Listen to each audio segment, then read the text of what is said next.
ગુજરાતની તમામ માતાઓને એક પ્રેમાળ પત્ર. અંત સુધી સાંભળજો મિત્રો, આ વાત તમારી આંખો ભીની કરી દેશે.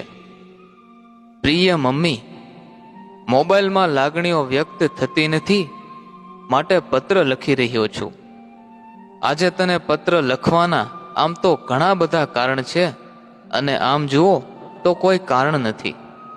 સમય બદલાયો છે, પણ સમય સાથે માં થોડી બદલે. આ તારી આજુબાજુનું વાતાવરણ અને વ્યવસ્થા જરૂર બદલી છે. ટિપિકલ સાડીમાંથી તું ડ્રેસ પહેરવા લાગી છો તેનો આનંદ છે. ક્યાંક જીન્સમાં પણ આજની આધુનિક મમ્મીઓને સ્કૂટી પર બંબાટ જતા જોઉં ત્યારે થાય કે નક્કી આ મમ્મી તેના સંતાનને લેવા કે મૂકવા જતી હશે. કોઈ ગેસ પર કુકર મૂકીને નીકળ્યું હશે, કોઈ તેના વૃદ્ધ સ્વજનની વ્યવસ્થા સાચવવા ભાગમભાગ કરતી હશે.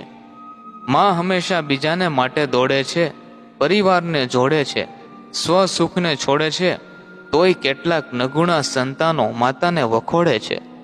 ડ્રેસ કોડ ચેન્જ થયા છે, પરંતુ માની ચિંતા તો એવી ને એવી જ રહી. આ પત્ર દ્વારા ગુજરાતની તમામ માતાઓને મારે ખાસ એક બે વાત કરવી છે. ઘર અને પરિવારનું ધ્યાન રાખવામાં તમારું પોતાનું ધ્યાન રાખવાનું ચૂકી ન જતા પ્લીઝ. તમે તમારી તંદુરસ્તી માટે સભાન નહીં રહો તો એ જ ગૃહના કોઈ ખૂણામાં કણસવું પડશે. તમારા સંતાનોની બધી લક્ષ્મી તમને સાજા કરવામાં વપરાશે. મહેરબાની કરીને જેટલા વર્ષ તમને થયા હોય એટલી મિનિટ તમે તમારા સ્વાસ્થ્ય માટે કાઢજો. પરિવારજનોને ગરમા ગરમ જમાડી ગરવામાં રાખેલી બપોરની રોટલી ન ખાતા. નોકરીએ સમય પર પહોંચવા માટે તમારું જમવાનું સ્કીપ ન કરતા. જવાબદારીઓની બાણશૈયા વચ્ચે જીવવાનું ભૂલી ન જાતી મમ્મી. તારી હાથે બનાવેલી દાળ લાજવાબ જ હોય છે, પણ ઘરના પાત્રો ઘણી બધી વાર જમતી વખતે વાતું કરવામાં દાળના વખાણ જ ભૂલી જાય છે. પણ અમે એ દાળનો સ્વાદ બિરદાવવાનું પણ ભૂલ્યા છીએ. ક્ષમા. સ્વાદિષ્ટ દાળ તારા માટે વધતી નહોતી અને તું અમને જાણ પણ થવા દેતી નહોતી. ઝાઝા ભાગે તું સૌને જમાડીને છેલ્લે જમતી. તને આગ્રહ કરીને જમાડે એવું ઘરમાં કોઈ નહોતું. કદાચ તારી કુંડળીમાં આ ગ્રહ નહીં હોય. તે સહેલા રસોડાના તાપ સામે અમે સહેલો તડકો ક્ષુલ્લક છે. અમારા બાળોતિયાથી બ્લેઝર સુધીની યાત્રાની તું સાક્ષી છો. પરિવારના દરેક સવાલનો તારી પાસે જવાબ હોવા છતાં તે મૌન રહી સહન કર્યું. તેથી જ પરિવાર તૂટતા બચી ગયો. જોકે તેના માટે તારો કોઈએ વિશેષ સન્માન ના કર્યું, અને તું પણ ક્યાં કોઈ શિલ્ડ કે શાલની મોહતાજ. સાચું કહું તો માના ત્યાગ અને મમતાને સન્માની શકે એવું કોઈ શિલ્ડ આ જગતમાં હજુ સુધી બન્યું જ નથી. સૌની રાહ જોઈ તું સ્વયં પ્રતીક્ષા સ્વરૂપ થઈ ગઈ. બસ એ પ્રતીક્ષા અને પ્રત્યેકની ચિંતા કરવાનો તારો પ્રેમાળ સ્વભાવ આગળ જતા તને પાર્કિન્સન પ્લસના ઘાતકી સ્ટેજ પર ન લઈ જાય એ જોજે. સંતાનો માટે કરેલા ઉજાગરા તને માઇગ્રેન ન લાવી દે માટે ચેતજે. તારી લાગણી હોય બીપીની નાગણી થઈને તને ડંશ ન આપે એ માટે સભાન રહેજે. તમામને સારું જીવન આપવામાં તે તારું જીવન ખર્ચી નાખ્યું છે. કામકાજના કરોળિયાના ઝાડમાં ગૂંથાયેલી હે જનેતા, તું થોડું તારા માટે જીવતી જાજે. ગાતી રહેજે અને અરીસાને સામે છાની મુની તૈયાર થઈને ક્યારેક શરમાતી રહેજે. માં પરિવાર ઉપર મુશ્કેલીનું આભ તૂટતું ત્યારે તારામાં સુપર વુમન જેવો પાવર ક્યાંથી આવી જતો? તકલીફો વચ્ચે ફૂલ જેવી કોમળ માતા વિધાતાની સામે જંગ છેડી દે. અહો આશ્ચર્યમ.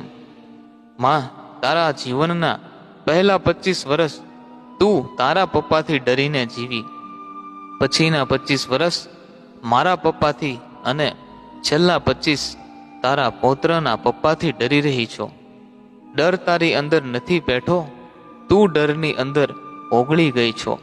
બસ એ ડરના કૂવામાંથી તારી જાતને બહાર કાઢ. માં, તું અદ્ભુત છો. ભલે અમારા અસ્તિત્વનું કારણ તું છો, પણ માં, તારું પણ અસ્તિત્વ છે હો. તું તને પણ પ્રાયોરિટીમાં ક્યારેક મૂકજે મમ્મી. આ હું તને લખું છું, પરંતુ હું એ પણ જાણું છું કે તું કોઈ સોફ્ટવેર નથી કે અપડેટ થઈને ફરી રિસ્ટાર્ટ થઈ શકે, કારણ તું સ્વયં સોફ્ટ છો. સૌની ખુશી તારા થકી છે, પણ તારી ખુશી? તું વિચારજે માં, જેના માટે તે તારી આખી જાત બદલાવી, તેને તારા માટે સ્વભાવ સુદ્ધા નથી બદલાવ્યો. ખેર, તને પાછો એ વાતનો અફસોસ પણ નથી. સંતાનો જેવો મોંઘો દાટ ફોન ભલે ન ખરીદે, પણ એના ફોનમાંથી એકાદ બે તારી જૂની બહેનપણીઓને વિડીયો કોલ તો કરજે. તું 3310 ફોનમાં પણ ખુશ છો, કારણ કે તારે સંતાનોને ફોન કરવાના હોય છે. તારી અંદરની ચિંતાની એવી ફિલ્મ નોન સ્ટોપ ચાલતી હોવાથી તને બોલિવૂડ આકર્ષતું નથી. હજુ નાનો દીકરો જમવાનો બાકી છે, અને મોટો કેમ આજે ઓછું જમ્યો, અથવા તો કાલે દીકરીની બહેનપણીઓ માટે શું બનાવવું, બસ સતત આવી જ ચર્ચા અને ચિંતન તારી પ્રકૃતિ બની ગઈ છે. પરિણામે ટીવીની એક પણ સિરિયલ તને સોફા પર સ્થિર નથી કરી શકતી. દીકરાનો ભાવ પણ તે જોયો, અને વહુ આવતા બદલાતો સ્વભાવ પણ. માં, તને આ ઘરમાં કોઈ ન ઓળખી શકે સિવાય એક તારું ઓશિકું. તારા બેડરૂમનું એ ઓશિકું જ જાણે છે કે તું કોના માટે કયા મુદ્દા પર કેટલી વાર રડી છો. સાચું કહું તો આ પત્ર લખવાની પ્રેરણા પણ તારા ઓશિકાને સ્પર્શ્યા પછી જ મને મળી છે. હું આજના સંતાનોને પણ કહું છું કે તમારા ઘરમાં હાલતી ચાલતી અને બોલતી માં હોય, તેની સાથે થોડો સમય વિતાવજો. માં પાસે હવે જાજો સમય નહીં હોય. માનું ઓશિકું મારે મન તીર્થ સ્થાન છે. માં ફોટો બની જાય એ પહેલા તેને ફાટું ભરીને વહાલ આપજો. એકાદી મૂવી મમ્મી સાથે જોજો. મમ્મી પપ્પાને સમદીને નવા કપડાં પહેરાવી, નવા ફોન સાથે તેમના બર્થડે ઉજવજો. તેની સાથે જૂના ગીતોની અંતાક્ષરી રમજો, અને તેમાં મમ્મીને જીતવા દેજો.